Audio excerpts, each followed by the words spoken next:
Hey, everybody. Welcome to our Bluehost Digital Agency webinar series. I'm your host, Carrie Dills, and today I am super proud to introduce our guest host, Chris Hinds. He is the COO of Equalize Digital, and he's here to talk to us about growing revenue with accessibility and kind of starting with what accessibility is. Well, I won't steal the thunder from his presentation, but you're going to enjoy it. Before we get started, just a couple of housekeeping notes. First thing is audio. If you can hear us, drop a note in the chat. Tell us where you're from and please say hello. Secondly, if you have any questions while we're going, over there in the chat, there's also a Q&A tab, and you can drop those questions in as we go, and we'll try to keep up with those and also answer during a Q&A at the end of the presentation. And then finally, if you're having any sort of issue with the screen, the audio, or the visuals, sometimes just try dropping out of the webinar and coming back in, and a lot of times that fixes the problem. So with that, I will go ahead and turn it over to you, Chris. Thank you so much, Carrie, for the introduction, and thank you, Bluehost, for having me. So who am I? I'm Chris Hinds. I'm the COO at Equalize Digital, as Carrie said. Equalize Digital is a company that specializes in WordPress accessibility products and services. And what I do is I spend a lot of time every single day talking to agencies, talking to freelancers, talking to leadership at organizations of all different sizes, and kind of help them take those initial steps on their accessibility journey and get to a more accessible place. We're doing this series of presentations around the web and in partnership with Bluehost just to help agencies and freelancers understand, number one, what the accessibility problem is that faces today's internet. Number two, why agencies and freelancers are ideally positioned to help solve this problem. And three, how agencies can create offers and grow revenue in this emerging area of demand. But before we get into that, I think it's important for people in the audience to really understand what accessibility is at a fundamental level. And the way that we define this is an accessible website is a website that can be used by everyone. And I mean capitally everyone. But what does that actually mean? Well, when we talk about accessibility, a lot of people immediately think about things that are maybe more obvious to them as they observe the world around them. So we might think about individuals who happen to be deaf or hard of hearing, and so they benefit from things like captions on videos or audio transcripts. Or we think about individuals who are blind, who might use keyboarders and screen readers to access websites, or they have to have their browser zoomed in to 300 or 400% in order to consume the content on the page. But what about the less obvious ones, right? So things like color blindness or acute levels of anxiety or age-related issues such as arthritis in the hands that might prevent you from using a keyboard. Situations like that require you to use the web differently. And those situations can even be temporary. So think about maybe you're right-handed and you broke your right arm and you have to have a full cast. Maybe you can't use a mouse or a trackpad effectively. Or maybe you're just in a really noisy room, but you can't leave and you have to watch a video, but you forgot your headphones. Better hope that that video has good, accurate captions, right? But it really extends beyond that. So it's not just about the person, it's also about the technology they're using. So whether you're on Mac, PC, Android, different browsers, different device sizes and form factors, phones, laptops, tablets, desktops, maybe you're using a screen reader to interpret everything and having everything that's on the web page actually read to you versus consuming it visually. Websites really have to be technologically adaptive because it's people who use the technology, and websites have to be able to adapt. But it's even beyond that. There's also access points. So are you on gigabit fiber and using a MacBook Pro, or are you maybe in a less developed area and you're relying on older technology to access the internet? And it's not hard to realize when you think about disability in this way and accessibility of the web to realize that this is actually a significant chunk of people that these considerations impact. So it's actually more than 1 billion in the world have some form of disability. That's about 15% of the world's population. And I'm not pulling these numbers out of thin air. That's from a WHO 2018 World Report on Disability that they did. And that is approximately 1 in 4 US adults, also, according to a 2018 report from the Centers for Disease Control. And if you look at the economics of this, individuals with disabilities spend approximately $200 billion in annual discretionary spending, according to the US Department of Labor. It's really not hard to imagine that accessibility features actually benefit most people, not some tiny sliver of the population when you think about these statistics.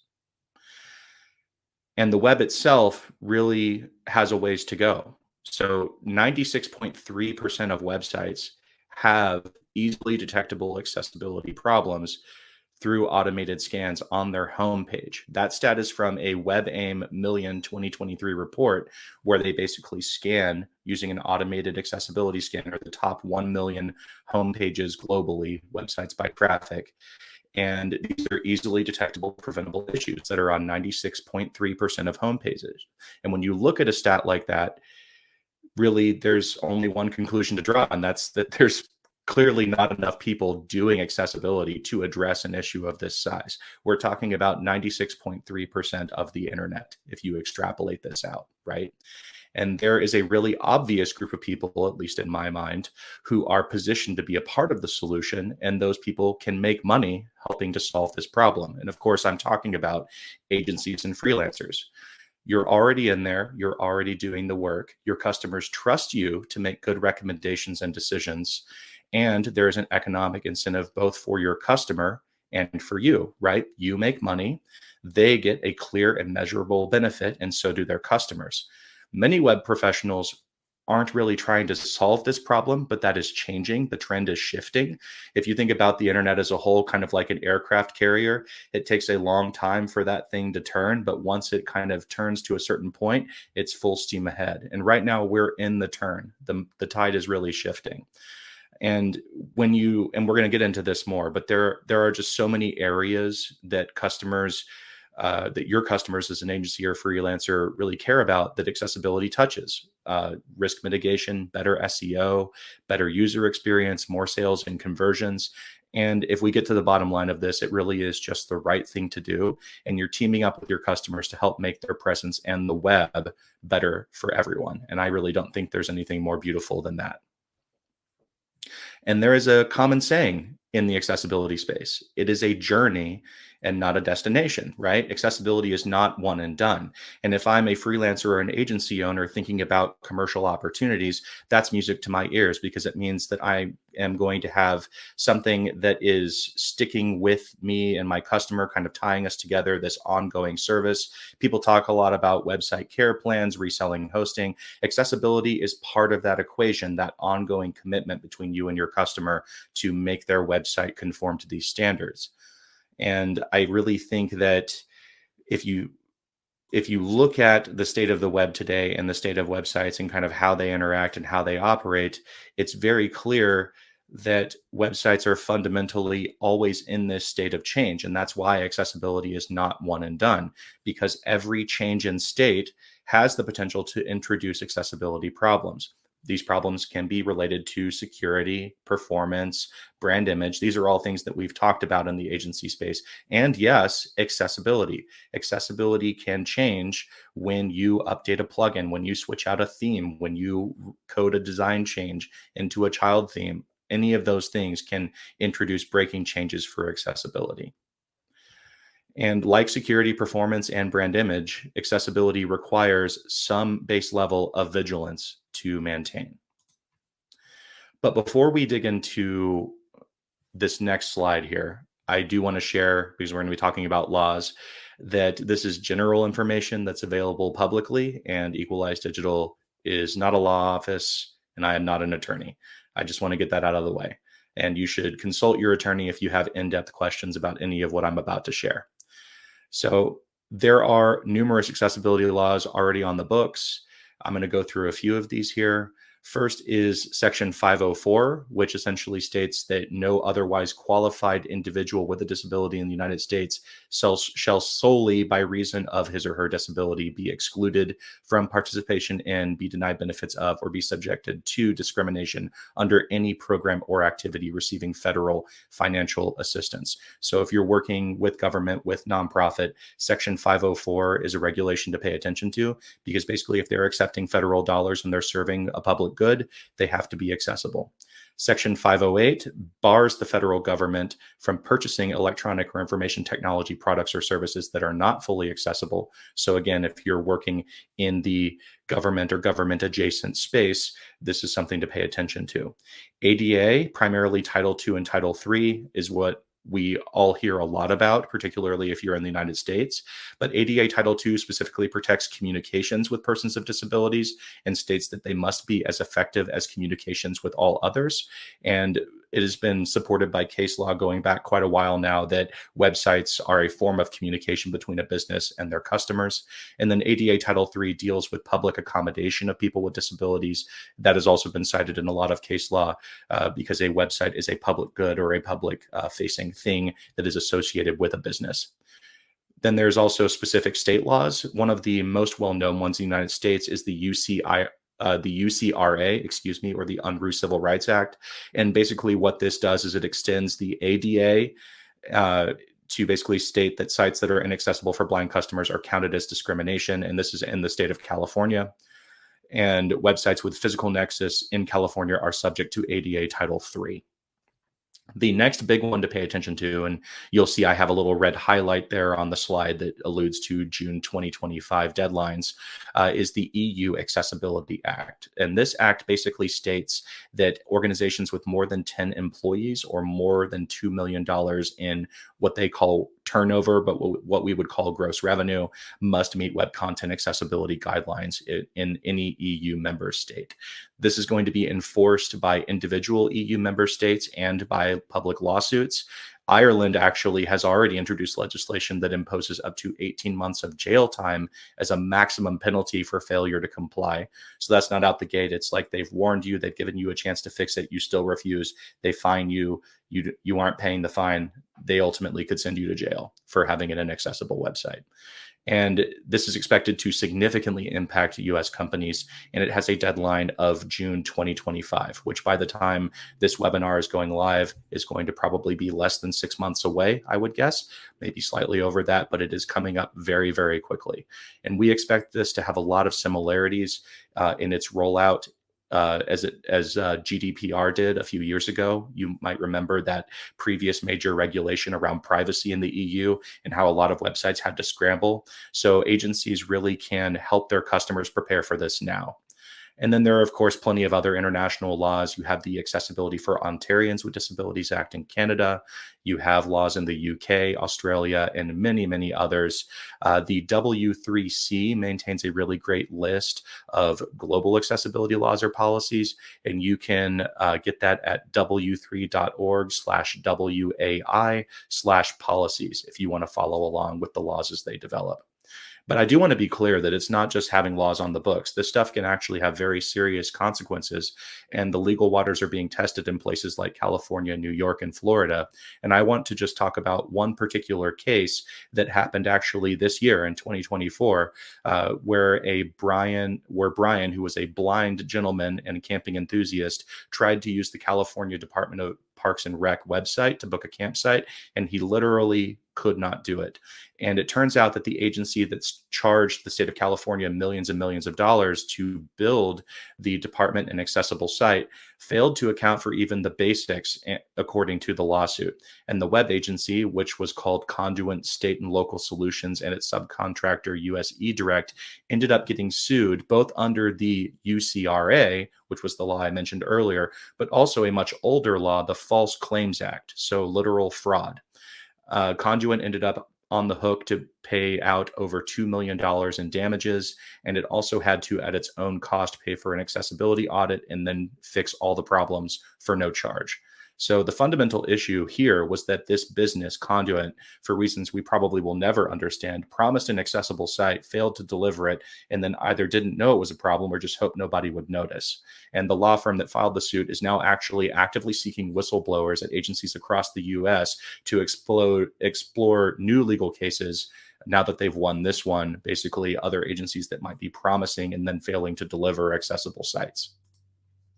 So this is a pretty huge problem. I think we can all agree. It's impacting hundreds of millions of people. It's hurting key metrics that most organizations care about, like SEO, conversions, and just the experience of their customers. There are laws on the books requiring it, and there's precedent in the courts, and more big laws are coming down the pipelines, and businesses will need to comply. So what do we do about it? We do the same thing we did for the search engine revolution, the mobile revolution, GDPR, and now accessibility. As web professionals, we pick up our tools, we talk to our customers and educate them, and we get to work. Your next or your first accessibility client is probably someone you're working with right now. And I want to talk a little bit about who's going to invest in accessibility or who's most likely to, and what the emerging areas are. So one of these you can probably predict based upon what we've covered already. The areas where they are most likely to invest are government, including higher education, anything government funded really, and also e-commerce, because they're actually subject to around 80% of the accessibility lawsuits that get filed in the US are targeting e-commerce. Moderate investment or moderate likelihood to invest are large businesses and large nonprofits, typically due to ties with government procurement is a big driver there, or acceptance of federal funds in the case of nonprofits. And then I really do believe, we are seeing trend lines here, that an emerging area of opportunity is small businesses. And small businesses are what support most agencies out there, unless they're at the very high end catering only to government. And with small businesses, it's a little tricky, but you can sell them on it. You just have to approach it differently. And on that note, I want to get into what actually drives people to invest in accessibility and what convinces them to do that. So the first big one is revenue impact and growth. So we're talking about search and conversions, reaching key audiences, and what some people call the curb cut effect. And that's basically this idea that if you make improvements to a website intending to serve one audience, there is often a ripple effect across all audiences, that everybody sees an improvement. It kind of lifts all ships. And this is in reference to when they started to install curb cuts on sidewalks, targeting an improved quality of life for individuals who might be on scooters or wheelchairs, but anyone who's pushing a stroller, anyone who's riding a skateboard or a bike or anything else, also experience the benefit of that improvement. And there are a lot of accessibility improvements that help everyone, right? And we spoke about that a little bit earlier with things like captioned on videos. If you're in a noisy room, you might use that feature as well. Or if you're experiencing a temporary disability like a broken arm or something like that, you would probably be able to take advantage of some accessibility features. Next is quality of deliverables. So a lot of organizations really, really care about the quality of what they're investing in. This definitely takes more of a precedent at mid and high ticket sort of website builds. But things like inclusive design, having very, very high quality semantic code, and universal user experience or UX principles are all considerations in quality and can be tied back to accessibility. Then, of course, there's ethics and empathy, particularly in areas like higher education and nonprofits that are serving some sort of social good, aligning with those DEI principles, calling back on their personal experiences as they serve their community, and just generally practicing social responsibility is a big reason that those types of organizations will invest, or any organization really that has a big part of their mission tied to ethics and empathy will invest in accessibility. And compliance and risk. So this really impacts everybody that is going to be subject to one of these laws, which at this point is going to be most organizations. But the need to meet legal standards, to mitigate perceived risk around lawsuits or violations, and to be able to respond to complaints effectively are all reasons that an organization would invest in accessibility. But even with all of this, it's important to remember that what makes an organization ask about accessibility in passing or in a sales conversation is quite often not the reason that they will ultimately choose to invest in accessibility. Those are two very different conversations. And many will not ask about accessibility, but that doesn't mean we can't sell it to them. We just have to articulate our position very carefully and frame accessibility in a way that they understand it and that they see it aligns with their stated objectives. I want to talk a little bit about the fundamental tools and tactics of the accessibility trade, just so that we have some information for you to be able to start to adopt some of these practices and to be able to start to introduce your teams to some of these concepts as you prepare to maybe build some sort of accessibility offer. This is really meant to be a high-level overview of these tools and not really a comprehensive training. We have a lot of training resources available and can also point to respected third-party resources on many of these trainings, but please just reach out to me if you need help with any of this in a particular area. So automated testing is up first. These are really just quick tests. They're not a comprehensive audit or the same thing as a full accessibility audit, but really they're designed to give you a very quick view or a very quick insight into, could there be accessibility deficiencies here? But even if these come back perfect, say you run something like Wave or our tool accessibility checker on a website, and it comes back with 100% pass, that doesn't actually mean that it's 100% accessible. It just means that it passed all of the automated checks, which, believe me, is a huge positive. And as we referred to earlier, 96% of websites can't say that they can pass 100% automated checks. So if you're doing that, that already kind of puts you in a very high top percentage of all websites. And it's a great place to start. So first, I want to talk about Wave. Wave, or Web Accessibility Evaluation Tool, is a browser extension. It can be installed on most browsers, and it is 100% free. It can scan one page at a time. And basically, it's, if you have a Chromium-based browser, you can install this in it as an extension, and it will give you a bunch of insights and will run a bunch of different tests, and it will actually highlight areas of potential problems on the page using little icons. It's a very useful tool. Accessibility professionals of all stripes, whether they're a beginner or a true expert with years and years of experience, will sometimes use Wave. It's a very good tool for just a quick test. There's also Axe DevTools. That's very similar to Wave. It can be installed on most browsers. It has a free version that's more limited. And then there's a pro upgrade option with a bunch of different features, including things like guided testing and the ability to create reports. But that's Axe DevTools. Definitely would be worth checking out. Again, it's used by a lot of accessibility professionals, and it's platform agnostic. It can scan most things.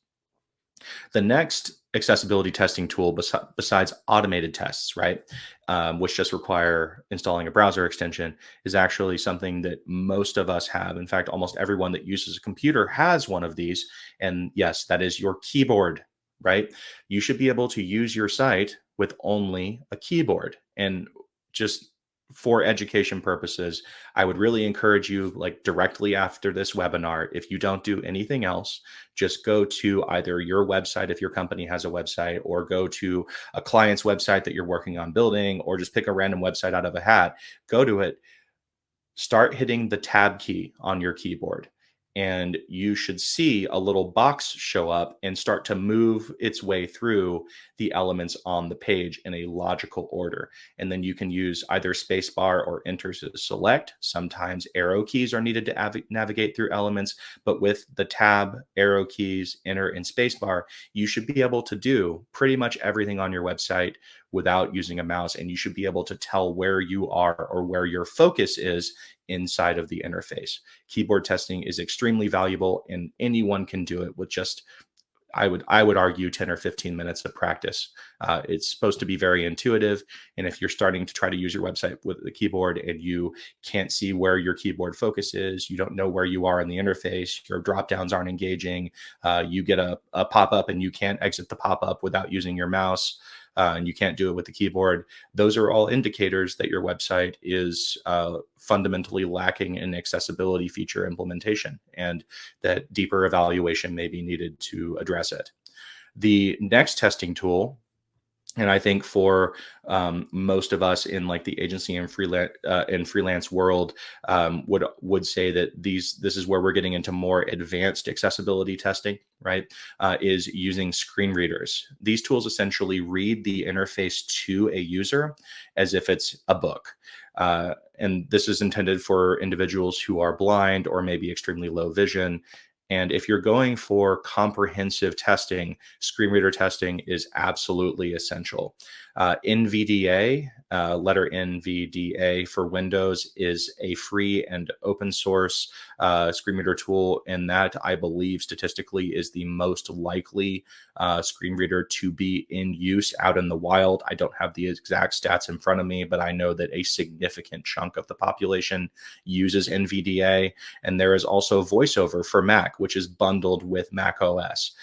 Preferably, you test with both of those, but if you had to just use one to test for, I'm quoting Amber, our CEO here, but I'm pretty sure I've heard her say several times that NVDA is the most widely used one, and that is where I would definitely start. And then there's this idea in accessibility testing and accessibility tooling of shifting left. So the earlier in a process, if we're thinking about a website build, right, where we're doing discovery, then maybe some design and some content, then development, then testing, the earlier in that process that we can start to consider and test for accessibility, the easier our life will be later. So what we don't want to do ideally is wait until we are in QA and the website is 95% done, right? I'm using air quotes there on camera. But I think that we really should be looking at shifting as early in the process as we can. And then finally, there are audits and user testing. So this is a comprehensive audit against the most widely accepted international standard for accessibility, which are the Web Content Accessibility Guidelines. Those guidelines have different levels and different versions. At the time of this presentation, the current version is WCAG or WCAG 2.2, and the levels are A, AA, and AAA. Generally, most professionals recommend trying to meet the AA standard of the latest version of the Web Content Accessibility Guidelines.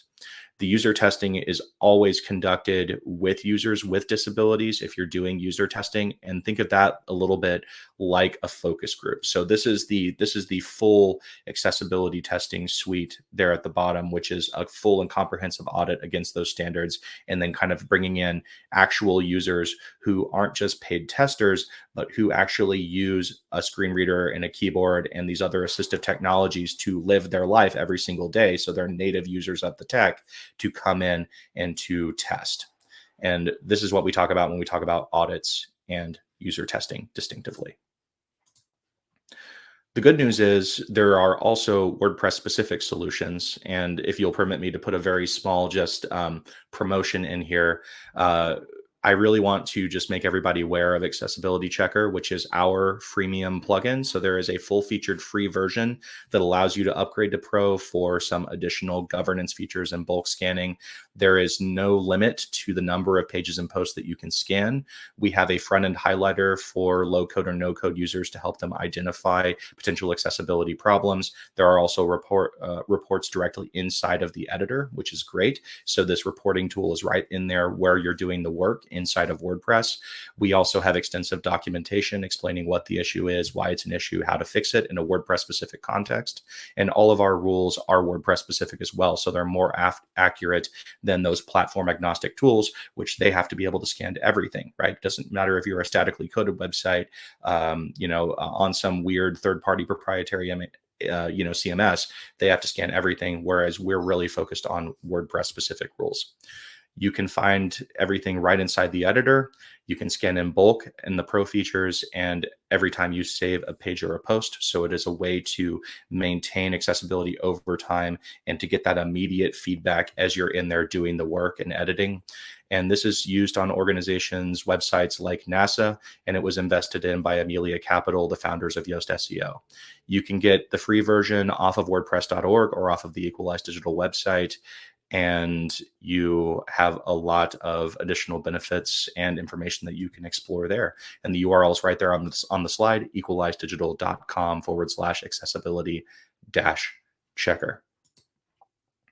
Now, there are also some other types of solutions out there that try to address this accessibility problem rather than early detection and fixing issues natively. What they're trying to do is introduce kind of like aftermarket JavaScript based fixes and tools and widgets that aim to try and improve the accessibility of a website. So essentially, what these are tools that apply third party code, typically JavaScript, to try to make improvements to whatever the native front end code is of a website dynamically. And they usually add some sort of floating toolbar or widget for manipulating the interface in various ways. Most of these solutions are promising things like full compliance with laws and standards. And that claim, in a word, I would say is deceptive. And I'm going to share just a few things that I think every web professional should know about these tools. First, based on independent tests, a lot of accessibility professionals agree that these tools reliably provide automated repair of at best maybe 20 or 25% of all of web content accessibility guideline criteria. And I think that's a pretty generous take. Some people say as low as 10 or 15% or none at all. Their toolbar functions typically are redundant for the individuals who use those same types of functions, because most people who need to zoom a browser in or out or do things like modifying text size or screen readers, etc., already have the tools that they want configured how they want natively in their browser or their operating system.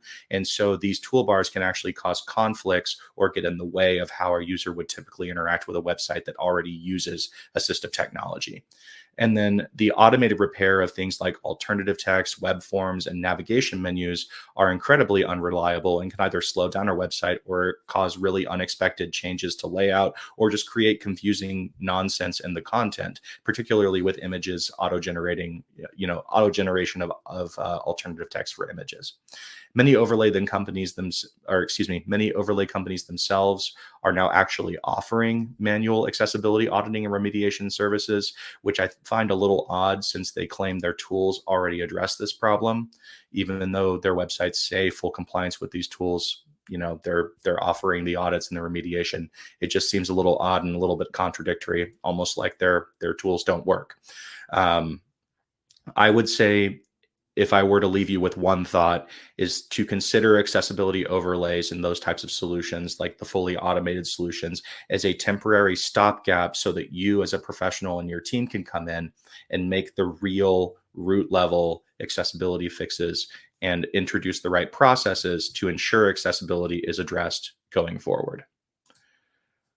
So really, if this boils down to this kind of nugget, right? So start looking at the tools in your tool belt and ask if they're helping or exacerbating the accessibility problem as you continue to deliver services and release new websites and all of that good stuff. You really don't have to be a seasoned accessibility expert to start measuring accessibility. As we just talked about, there's tools like Wave, there's tools like Axe, there's our tool, Accessibility Checker for WordPress. You can scan the outputs of the themes and the plugins and the embedded solutions that you like to use all the time in your builds, because I'm guessing, like most agencies or freelancers out there, if you're listening to this, you probably have like a standard set of tools that you prefer to use because that makes things more easy and more scalable for you. I would encourage you to use some of these automated scanners and to use your keyboard and start to test the front-end outputs of these things that you're using every day and try to figure out, are these things introducing a bunch of accessibility errors out of the box? Can you navigate through them without a mouse? Are they coming up, with a scan from Wave or Axe and there's dozens of problems with them? If you're running into these types of issues, you should start looking at swapping out your current stack for more accessible alternatives gradually over time. And there are a lot of great options out there for pretty much anything that you would need in the WordPress ecosystem that produce accessible code. And more theme and plugin developers are coming on board every day to this notion that what they create needs to be accessible. And we're certainly on board with that. And we hope to see this continue to improve over time. So the reason I'm encouraging you to look at your tools is because having tools that don't add accessibility problems straight out of the box is a really positive first step to creating a good accessibility offer for your customers that will help them ultimately address this accessibility problem we've been talking about. And I'm going to share the exact system that Equalize Digital uses to build out offers, and you're free to take this, adjust it, use it for yourselves, etc. So first, what we do, and you can see there's kind of a circle here, and we're going to start at the top and work our way around clockwise. We ask what result we're selling. So what's in it for them? The result will depend on who they are. And then after we figured out what result we're giving someone, we're going to ask what all the pain points are that result ultimately fixes. This tells us how to talk about the result that we're creating in ways that are in ways that are intended for our customer to understand, and they'll see themselves in how we're talking about it. And the pain points can be logical or emotional. It's good to have a mix if you can. And if you can talk to someone in your target industry about their pain points, it's even better. And next, we ask how we're going to deliver. So this is for the process-oriented folks out there. This is where you start to have fun, but we literally write out every action step necessary to fix the pain point. And we're laying out processes in this way to build service flows that meet customer needs in a way that they understand. And next, we do the profit first exercise. So we start with how much money we personally want to take home from this offer. And then we are going to add on all of our costs from the action steps. We need to fulfill it, and we account for taxes and fees, and that's our ideal price. And then finally, after we've done all of that, we attempt to prove ROI. And this is probably the hardest part. We know how much we want them to pay us, and based on the result we are delivering, we now have to estimate what the financial impact of that might be. Again, it's helpful if you have a customer in the target industry or target market as a sounding board to talk through this with you and to give you some insight into how they think about return on investment. The other thing to consider here is that the impact may not always be financial. Is it more of an emotional impact, right? Like peace of mind or knowing that you're serving your audience well. Those are equally valid in the eyes of the right customer. We have to try to figure out what that impact is and put what we charge for this in the context of the budget of the people that we're targeting. And if we can't figure out ROI or we can't prove ROI, we have to repeat this process until we can.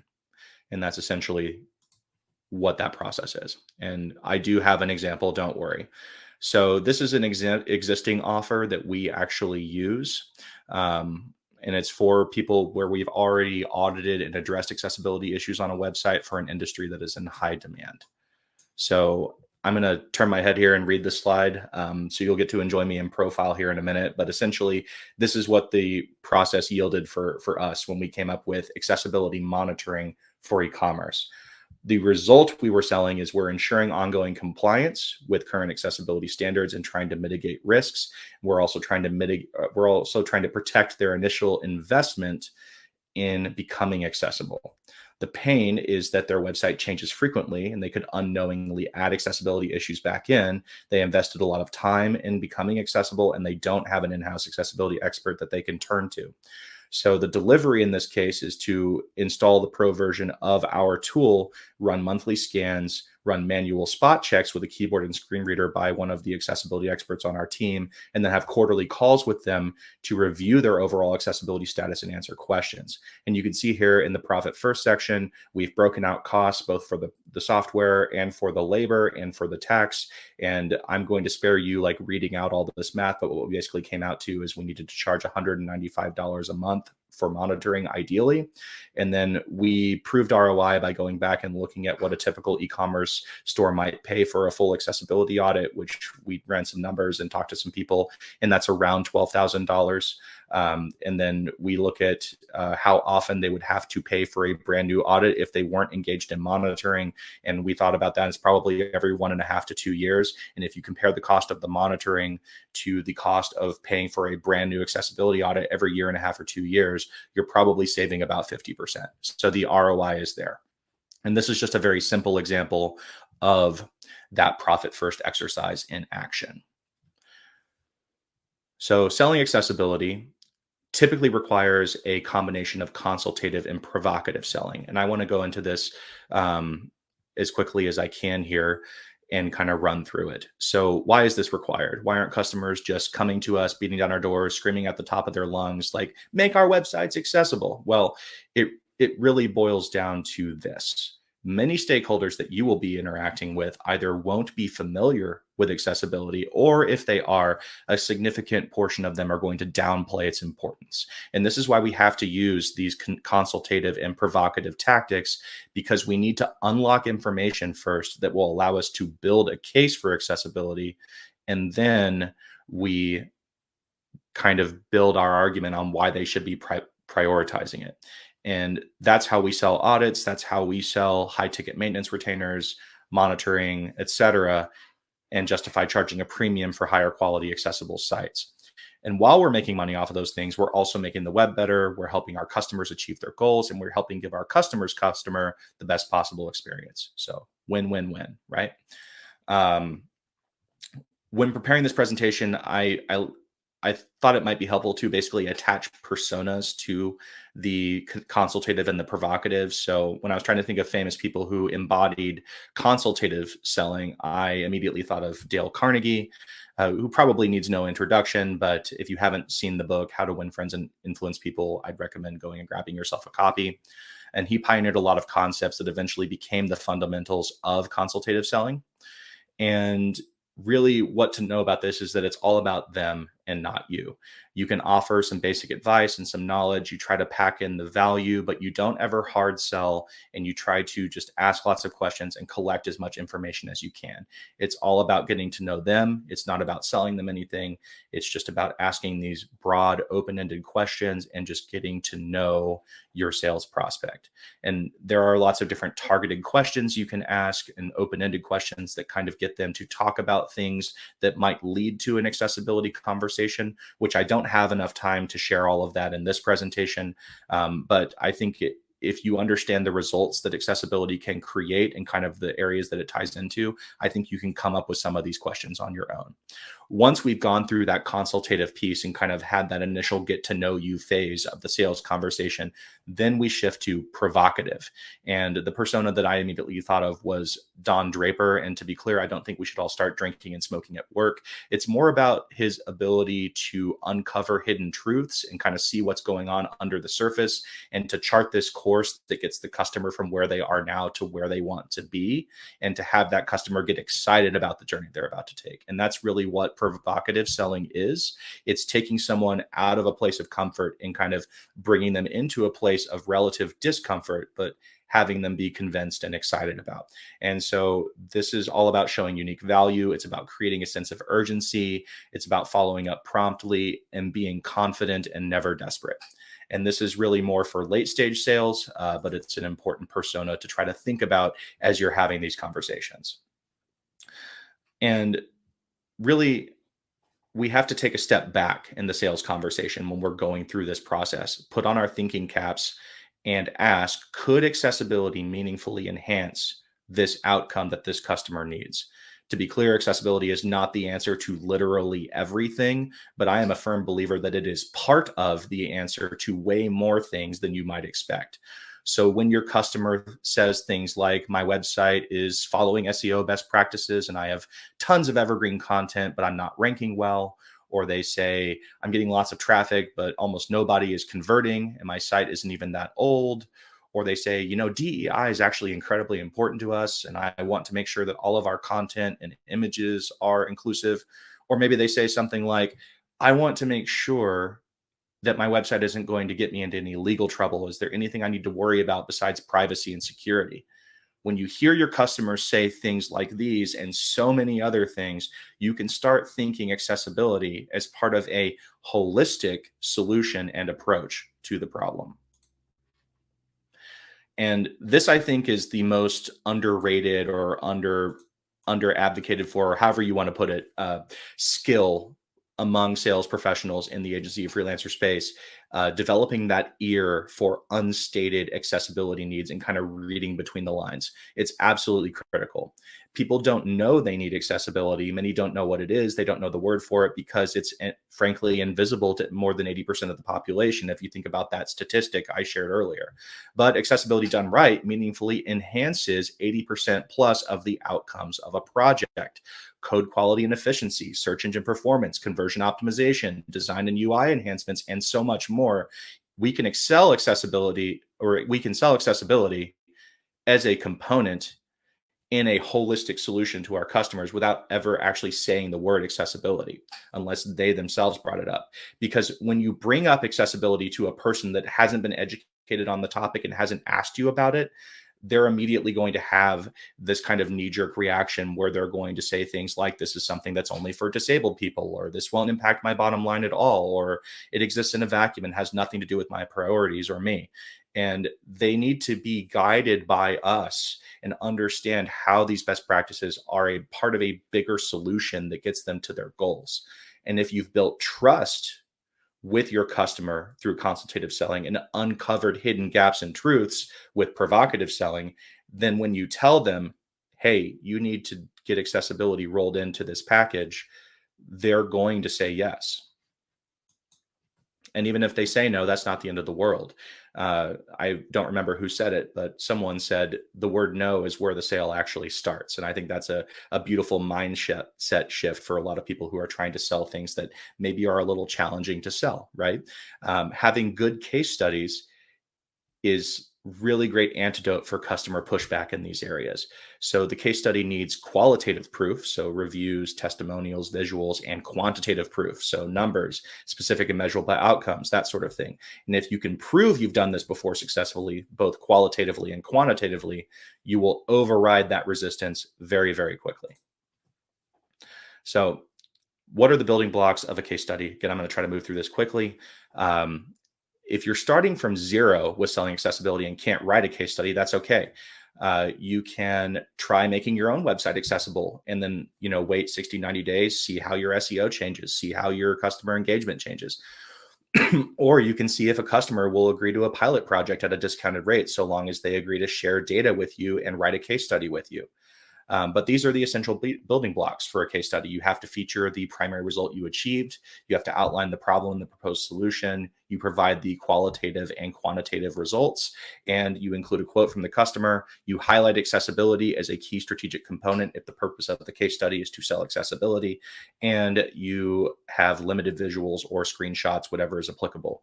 And for example, just to share, right? Like we have a case study that we share privately with sales leads about a redesign that we launched with a government agency where they went from, not accessible to accessible. And post redesign, we had quantitative data showing that the number of unique visitors to this website doubled from 30 to 60,000 per year. The number of page views more than tripled from 180,000 to 560,000. Bounce rates dropped by 20%, and session duration skyrocketed up by 40% in that same period. And the customer ran an independent satisfaction survey with their website visitors because of public oversight that they had since they were in government, and they got a 95% response rate. We also had qualitative data. So we had quotes from their director. We had a video testimonial from the director. And those quotes and video validated some of our claims in the quantitative piece. So it's really a killer case study. And if you can build something like this, it will really help you get past that no really quick. And even if we don't have the case studies or they fall short of overcoming objections entirely, this is again where we can think back to the outcomes that the customer wanted, and we can simply ask, what if, right? Having a what if response to an objection is a powerful way to deal with or redirect that conversation. So it's a way to basically put yourself alongside your customer, align, and talk about a future vision versus trying to argue back and forth about a point. So I've convinced a skeptical customer to invest in accessibility once with a single what if question, because they were saying the types of things I shared earlier, where it's like, oh, we don't need accessibility. That's not us. That's not our audience, et cetera. But they had massive traffic going to their website every month. And their conversion rate, I happen to know based on early consultative selling, was around 1%. And so I simply asked, what if by making your website more usable and potentially reaching as much as 20% more people, your conversion rate even jumped a minuscule 0.1 or 0.2% overnight? And I happen to know that with the numbers they were dealing with, because they were getting hundreds of thousands of visitors per month, that worked out to 20 or 30 more conversions per day. And they hired us for the project. We've gone on to deliver it, and they are very happy with the results. It's just, you can kind of get over this if you can get the customer to visualize the actual outcome you're talking about. The other big word in sales that I find extremely valuable is because people have a natural tendency to want to be helpful as long as they have a reason. So if you include because whenever you make any sort of ask on a call, in a sale, or for a review, you're giving them a reason to comply with the ask. And as long as the because makes logical sense, it will instantly increase the likelihood of success.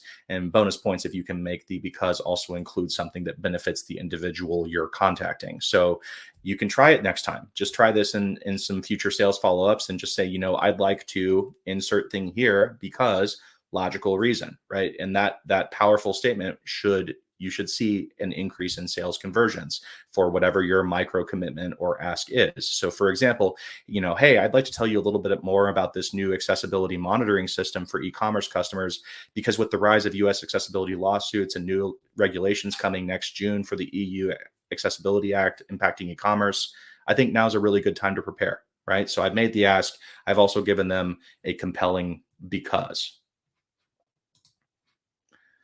And I want to review my general process for early sales just to give you something to go off of if you don't have a formalized sales process. But I think number one is to build familiarity without asking for anything. So you can do a cold intro email, no ask, just introduce yourself and who you are. Try to connect with them and engage with them meaningfully on social media. So that could be on X, it could be on LinkedIn, and just try to have some semblance of, hey, I've seen this person's name, I've seen this person's picture, 6, 7, 8 times before.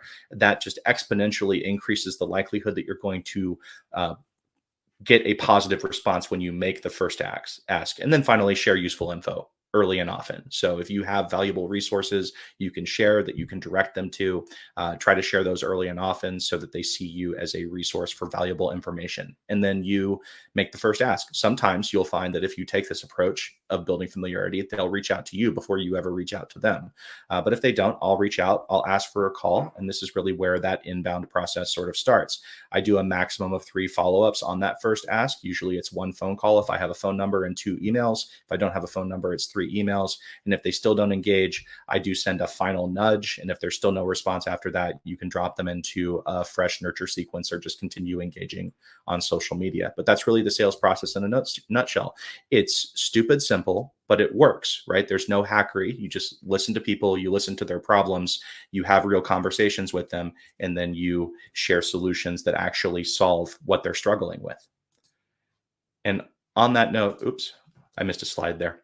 On that note, I want to share, if you just leave this with like one thought, I want you to appreciate that accessibility is a win-win-win proposition, right? 3 wins.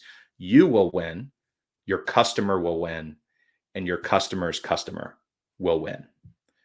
I'd like to thank Bluehost very much for having me. And if you are interested in having a deeper conversation about any of this, or have questions about processes or accessibility in general, or want to check out Accessibility Checker, please come check us out at equalizedigital.com. We are a mission-driven organization that specializes in WordPress accessibility products and consulting. We support agencies and freelancers who work with WordPress to deliver more accessible outcomes at scale, and we would love to help you. Thank you so much. Thank you, Chris. That was amazing. You covered so much territory, and every time I would come up with a question, you would answer it. So thank you. Great presentation. And I particularly loved learning about the curb cut effect. I hadn't heard that before, but this idea that a rising tide lifts all boats, and accessibility isn't just for people with disability. It benefits everyone that comes through as a user. So thank you for highlighting that. I want to take an opportunity to pitch a few questions to you, if that's all right. Absolutely. So you mentioned early in the presentation kind of some of the legal guidelines and things that are coming down, and specifically the EU Act that goes into effect next year. As an agency or a provider that's wanting to sell accessibility services, are there legal risks for us, or do we need to have language around protecting ourselves as we help bring our client sites into better accessibility? So I we had a fascinating conversation not too long ago with Lainey Feingold, who's a fairly well-known disability rights attorney. He's been practicing for I think 20 plus years at this point. Um, and she shared, which I'm just going to paraphrase what she told us. And again, this is not legal advice, but to just have real clarity between you and your customer on what you are delivering them and what you're not delivering them and what the exceptions are. And that's a totally fair conversation to have. So I would discourage agencies from having this kind of all or nothing mindset where like, well, hey, if I don't have the staffing and the tooling and the plugin and theme stack to be able to give people fully compliant WCAG 2.2 AA, every box checked type deliverables, that I'm not worthy to have any accessibility offer whatsoever. That couldn't be further from the truth, because I think that even if all you can offer is automated testing and automated reports and some maybe super user level like help to swap plugins, to correct content deficiencies around accessibility, to maybe retheme, like all of those sorts of things that I think really fall under the umbrella of a typical web agency or a typical web freelancer. I think as long as you have total clarity, like, hey, this is kind of where the buck stops with us. We will do automated tests. We will put you in the best possible position we can, and we will get you as close to 100% pass tests as we can in something like Accessibility Checker. But if we get you there, this is the next logical step. You have to find, XYZ. Maybe it's Equalized Digital. Maybe it's, like Level Access, right? There's a lot of really great companies that do work in WordPress around manual accessibility auditing that an agency could go hire for kind of that next step. But the short answer is just have very clear guidelines on what you are and what you are not doing. And don't be afraid or nervous to spell those out and kind of make your customer aware of, where the buck stops and where you go from there.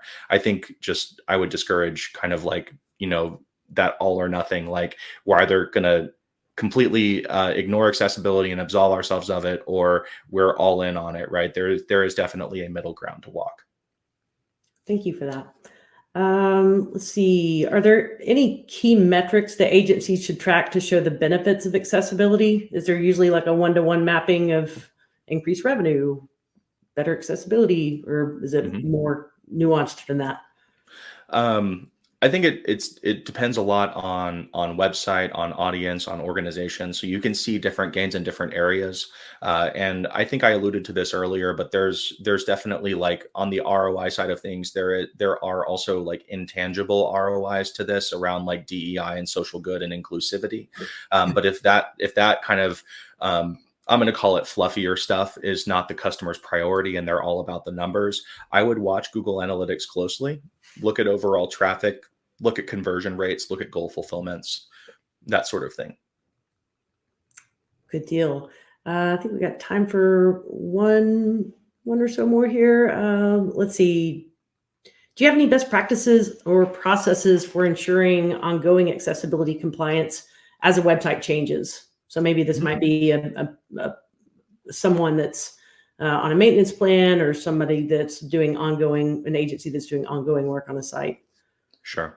I would say that the main takeaway should be to just measure early and measure often. So if what you don't measure, you don't manage. So find a tool that works for you and for your process. Maybe it's Accessibility Checker, which the paid version you can install. It can bulk scan a WordPress website. It works on multi-sites. It is intended for that type of function, and it has site-wide reports inside the dashboard. Or maybe you want to use something that's more like platformed on an API like Site Improve or Moncito, which tend to be way more expensive, but they have some nice features and they can work with a lot of different platforms at once. I think it kind of depends on the agency, but I think the most important thing is to measure and report and have some sort of response plan if you notice a deficiency.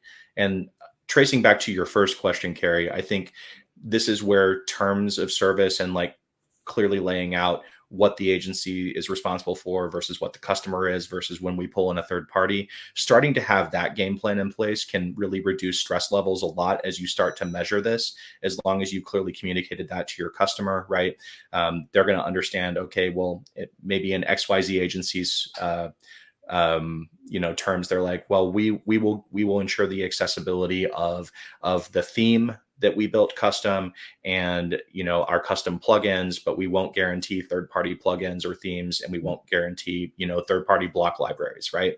But we're still going to scan and we're going to report to you as long as that's clearly communicated to the customer. And then the customer gets a report and it says, oh, hey, your headings are out of order, or you forgot alt text on this image, or your video is missing captions, or this third-party plugin has a bunch of accessibility problems. As long as the customer understands where their responsibility starts and ends, that customer is not going to get upset or angry and be like, oh, well, you built me a website.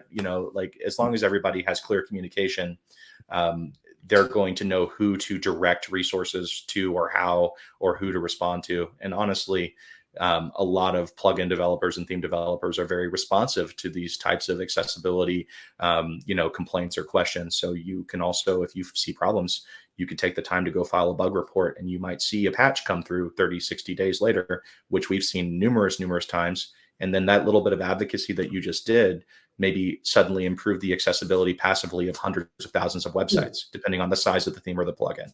So this is definitely a curb cut, all ships rise type situation. Very cool. Thank you. Well, thank you for sharing your knowledge, and thank you everyone who attended. Please go check out equalizedigital.com, and there are a ton of great resources over there to educate yourself about accessibility, and also how you can sell accessibility as a service, or even use a plugin like Accessibility Checker to get you started with better accessibility for your client websites. And with that, I'll just say a huge thank you, Chris, and everybody tuning in. We'll catch you on the next webinar. Thank you so much, Carrie, and thank you, Bluehost, for having me. Appreciate it. You betcha.